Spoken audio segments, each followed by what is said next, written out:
நீலகிரி மாவட்டம் குன்னூரில் சுவர் இடிந்து விழுந்து தொழிலாளி உயிரிழந்து உள்ளார். அது தொடர்பான அண்மை செய்தியை தற்போது பார்த்துக் கொண்டிருக்கிறோம்.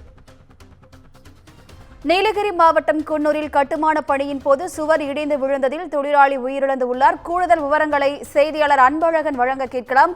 வணக்கம் அன்பழகன், இந்த விபத்து எவ்வாறு நேர்ந்தது? கூடுதல் விவரங்கள் என்ன?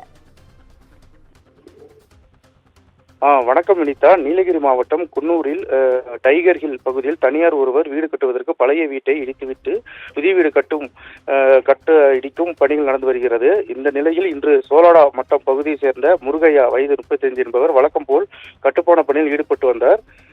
அப்போது சுவர் ஒன்றை இடிக்கும் போது எதிர்பாராத விதமாக சுவர் முருகையா மீது மேல் விழுந்து சம்பவ இடத்திலேயே நசுக்கி உயிரிழந்தார். உடனடியாக சம்பவ இடத்துக்கு வந்த தீயணைப்பு துறையினர், காவல்துறையினர் உள்ளே மீட்கும் பணியில் ஈடுபட்டு வருகின்றனர். பெரிய அளவிலான சுவர் என்பதால் ஜேசிபி வாகனத்தை கொண்டு மீட்கும் பணியில் நடந்து வருகிறது. இந்த சம்பவம் தொடர்பாக அப்பர் குன்னூர் போலீசார் விசாரணை நடத்தி வருகின்றனர். இதனால் குன்னூர் மற்றும் சுற்றுவட்டாரங்களும் பெரும் பரபரப்பையும் சோகத்தையும் ஏற்படுத்தியுள்ளது. வினிதா, கூடுதல் விவரங்களுக்கு நன்றி அன்பழகன்.